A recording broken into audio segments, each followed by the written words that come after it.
from the Presidential Palace, Manila, Dateline Malacañang.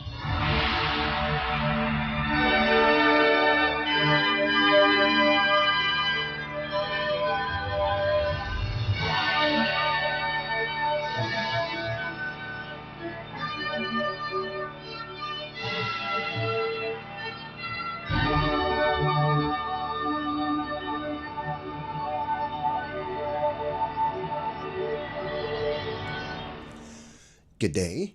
This is Dateline Malacañang.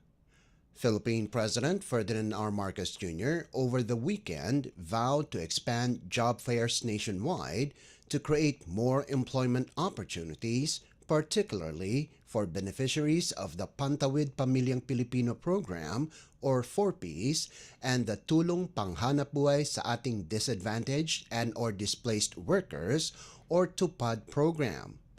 Speaking at the Trabaho sa Bagong Pilipinas Job Fair at the new City Hall of Tagum City in Davao del Norte Province, organized by the Department of Labor and Employment or DOLE and the Department of Social Welfare and Development or DSWD, the President emphasized the government's commitment to improving Filipinos' quality of life.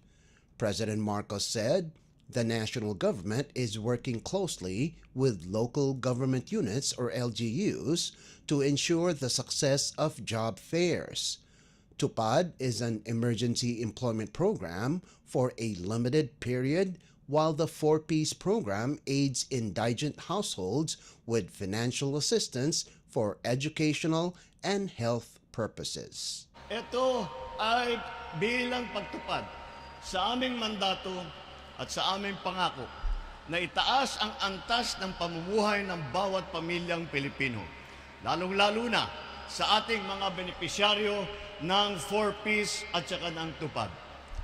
Patuloy din namin pinapalakas ang paghahatid ng mga serbisyo para sa inyong lahat upang matulungan kayo na makahanap ng trabaho at magsilbing hakbang tungo sa pagkamit ng inyong mga pangarap sa buhay at para sa inyong mga pamilya.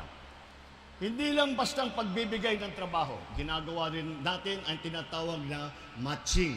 Pinagbabagay po natin yung mga kakayahan ng mga naghahanap ng mga aplikante doon sa trabaho kung saan bagay siya, kung anong klaseng trabaho na kaya niyang gawin. Ito ay ang paghahanap ng trabaho na akma sa inyong kasanayan upang matiyak na ang inyong hanapbuhay ay tumutugma sa inyong pagkakaalam. Sa ganitong parang, masisiguro natin ng inyong talento, galing at husay ay nabibigyan ng halaga. That was Philippine President Ferdinand R. Marcos Jr. Dateline Malacañang.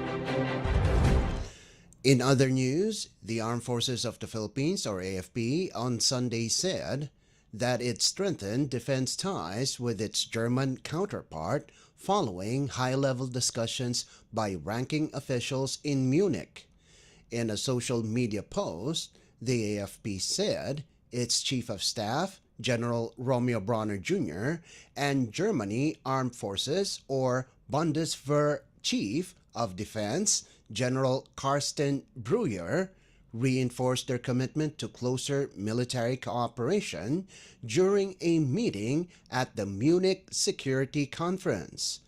The meeting focused on expanding collaboration in key areas such as cyber warfare, military education and training, and maritime cooperative activities. The AFP said the engagement aims to enhance the interoperability and capabilities in addressing shared security challenges. The AFP said strengthened cooperation between the AFP and the German Armed Forces aligns with the Philippines' broader efforts to fortify international defense partnerships and maintain regional stability. Dateline Malacañang. Meanwhile, the United States and the Philippines discussed the value of their development cooperation work amid the ongoing U.S. review of foreign aid worldwide. The Department of Foreign Affairs, or DFA, said the subject was tackled during a meeting between Secretary Enrique Manalo and U.S. Secretary of State Marco Rubio on the sidelines of the Munich Security Conference in Germany. In a statement on Sunday, DFA spokesperson Maria Teresita Daza said both secretaries discussed the value of development cooperation work. Daza said the DFA also recognized, however, that the new U.S. administration is still in the process of completing the review of the work of various development agencies. The Trump administration announced on January 20th a 90-day review of its foreign aid worldwide, putting an immediate pause on new obligations and disbursements of development assistance funds to foreign countries, except for some programs in Israel and Egypt. Manalo said in a recent interview that the Philippines has yet to formally clarify what U.S.-funded development projects in the Philippines were affected by the freeze. On February 13th, U.S. District Judge Amir Ali ordered the Trump administration to temporarily lift its funding pause on programs that are in existence as of January 19th. The ruling follows a lawsuit filed by nonprofit organizations that get U.S. Agency for International Development or USAID funding, the AIDS Vaccine Advocacy Coalition, and Global Health Council. In the ruling, the federal judge wrote that there is no explanation, at least to date, for why a blanket suspension of all congressionally appropriated foreign aid, which set off a shockwave and appended reliance interests for thousands of agreements with businesses, nonprofits, and organizations around the country, was a rational precursor to reviewing programs. Dateline Malacañang. Singapore vowed to uphold the principles of freedom of navigation and overflight in the region as it steps up its military engagements with the Philippines. At a reception of the goodwill visit of Republic of Singapore Navy or RSN landing ship tank RSS Endeavour to Manila on Friday, Singaporean Ambassador Constant C. said the city-state will continue working with the Philippines and other Association of Southeast Asian Nations or ASEAN member states to promote international law. As a country whose trade is threefold greater than its gross domestic product, Singapore places extreme importance on freedom of navigation and overflight as principles of international law. In a statement Sunday, Xi underscored the need for countries to work together to resolve any differences through dialogue and diplomacy, an apparent reference to the ongoing maritime row between coastal states over the South China Sea. The visit of RSS Endeavour from the 13th to the 16th of February was the first RSN port call in the Philippine capital in 26 years. The visit is part of the Midshipman Sea Training Deployment Program, where Singaporean midshipmen put what they learned into practice during their maiden voyage. During the visit, the RSN midshipmen interacted with their counterparts from the Philippine Navy through various activities including sports. Singapore and the Philippines signed a Memorandum of Understanding on Defense Cooperation in July of 2024, which builds on a 2023 agreement concerning the conduct of education, training assistance, and support activities on humanitarian assistance and disaster relief. Dateline Malacañang. In other news, operatives of the Philippines Bureau of Immigration or BI apprehended a South Korean national who was wanted by authorities in their country for his involvement on investment scams. Immigration Commissioner Joel Anthony Viado named the fugitive as 35-year-old Chu Ho-yong, who was arrested in his home at Cruzada Street in Makati City. Viado explained that Chu was arrested due to the mission order that was issued based on the request of the South Korean government, wherein they reported that Chu is in the country and is involved in illegal activities. Viado added that they learned that besides investment scams, the said Korean national is also involved in telecommunications fraud. Chu is also known as a high-level target by Korean authorities and is suspected to have knowledge of syndicates involved in telecom fraud in the Philippines. The fugitive is currently detained at the BI Warden Facility in Camp Bagong Diwa, Taguig City, while deportation proceedings are ongoing. Dateline Malacañang. The Department of Agriculture, or DA, over the weekend announced that the Philippines and France have agreed to strengthen their cooperation in the dairy sector. In a news release, the DA announced the recent signing of a Memorandum of Understanding, or MOU, between the National Dairy Authority, or NDA, and France-based Phylum SARL for the conduct of a feasibility study for the Philippine Dairy Project. The feasibility study would be funded through a grant from the French government. It said the study will assess whether the project qualifies for a concessional loan from the French government. It added that the Philippine Dairy Project envisions establishing a modern dairy